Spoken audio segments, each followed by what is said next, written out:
জয় যিশু। প্রথম পাঠ শিষ্যচরিত 15 অধ্যায় 7 থেকে 21 পদ। জেরুসালামের মহাসভায় প্রেরিতদূত জাকবের পরামর্শ, বিজাতীয়দের মধ্যে যারা অন্তর থেকে ঈশ্বরকে বরণ করে নিচ্ছে তাদের কষ্ট যেন বাড়িয়ে দেওয়া না হয়। পরিত্রাণ লাভ করতে হলে ইহুদি ধর্মপ্রথা পালন করতে হয় কিনা এই বিষয়ে অনেক তর্ক বিতর্কের পর পিতর দাঁড়িয়ে উঠে বললেন, শোনো ভাইয়েরা, তোমরা তো জানোই সেই বহুদিন আগে ঈশ্বর তোমাদের মধ্য থেকে আমাকে বেছে নিয়েছিলেন, যাতে বিজাতীয়রা আমার মুখ থেকে মঙ্গল সমাচারের বাণী শুনে বিশ্বাসী হয়ে ওঠে। অন্তর্দর্শী ঈশ্বর তখন বিজাতীয়দের প্রতি তার অনুগ্রহে স্পষ্ট প্রমাণ দিয়েছিলেন।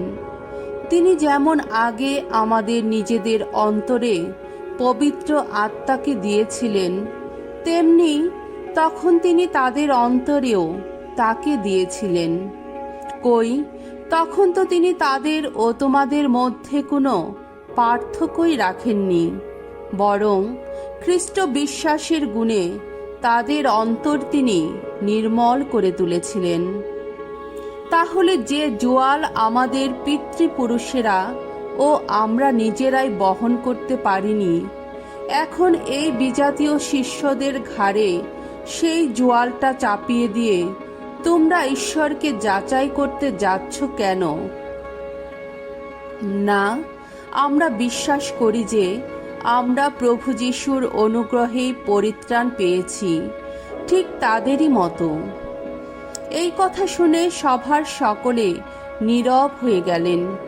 এরপর বিজাতীয়দের মধ্যে ঈশ্বর বার্নাবাস ও পলকে দিয়ে যেসব ঐশ্ব নিদর্শন দেখিয়েছেন, যেসব অলৌকিক ঘটনা ঘটিয়েছেন, সকলে তাদের কাছ থেকে তারই বর্ণনা শুনতে লাগলেন। তাদের কথা শেষ হওয়ার পর জাকব এবার নিজের বক্তব্য পেশ করলেন। ভাইয়েরা, এখন আমি যা বলছি শুনো। এই মাত্র সিমন আমাদের শুনিয়েছেন যে কিভাবে ঈশ্বর সেদিন প্রথম এগিয়ে এসে বিজাতীয়দের মধ্য থেকে নিজেরই কাছে নিবেদিত করার জন্যে একদল মানুষকে বেছে নিয়েছিলেন। এই ঘটনার সঙ্গে প্রবক্তাদের বাণীর যথেষ্ট মিল রয়েছে।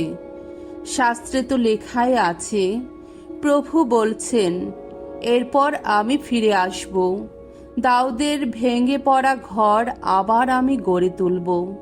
হ্যাঁ, সেই ভগ্ন স্তূপ আবার গড়ে তুলব আমি, তা নতুন করে দাঁড় করাবো, যাতে বাকি মানুষেরা, এমনকি আমার নামবাহী সমস্ত বিজাতীয়রাও যেন প্রভুর অন্বেষণ করে। একথা বলছেন স্বয়ং প্রভু, আর তিনি তো প্রাচীনকাল থেকেই এই কথা জানিয়ে আসছেন।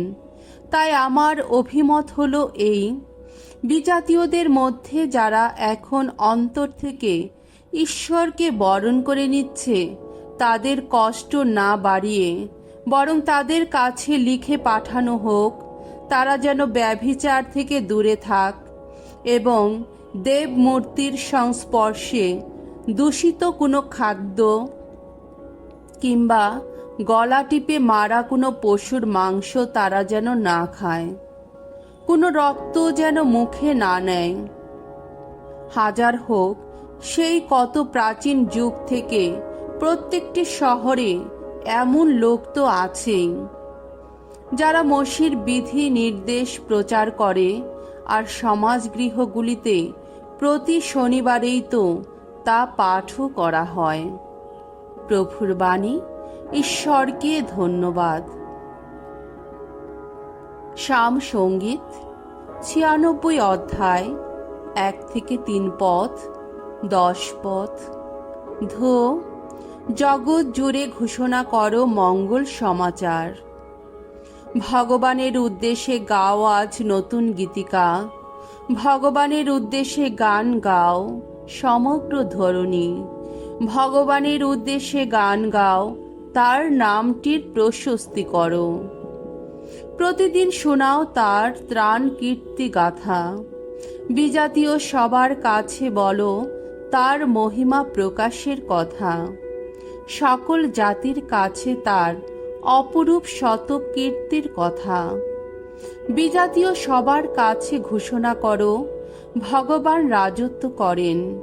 জগৎকে তিনি করেছেন শ্রিতমূল, চির অবিচল। সকল জাতিকে তিনি বিচার করেন ন্যায়েরই বিধানে। বাণী বন্দনা। জয় জয় প্রভুর জয়। আমার মেষগুলি আমার কথা শোনে, তাদের আমি জানি, আর তারা আমার সঙ্গে সঙ্গে চলে। মঙ্গল সমাচার, যোহন রচিত মঙ্গল সমাচার, 15 অধ্যায়, 9 থেকে 11 পদ। তোমরা আমার ভালোবাসার আশ্রয়ে থেকো, তোমাদের আনন্দ যেন পরিপূর্ণ হতে পারে। এই জগৎ ছেড়ে পিতার কাছে যাবার আগে যিশু তার শিষ্যদের এই কথা বললেন, পিতা যেমন আমাকে ভালোবেসেছেন, আমিও তেমনি তোমাদের ভালোবেসেছি। তোমরা আমার ভালোবাসার আশ্রয়ে থেকো। যদি আমার সমস্ত আদেশ পালন করো, তবেই তোমরা আমার ভালোবাসার আশ্রয়ে থাকবে। আমিও যেমন আমার পিতার সমস্ত আদেশ পালন করেছি আর আছি তার ভালোবাসার আশ্রয়ে। এই সব কথা তোমাদের বললাম, যাতে আমার আনন্দ তোমাদের অন্তরে থাকতে পারে এবং তোমাদের আনন্দ যেন পরিপূর্ণ হতে পারে। প্রভুর মঙ্গলময় বাণী। খ্রিস্ট প্রভু তোমার প্রশংসা হোক।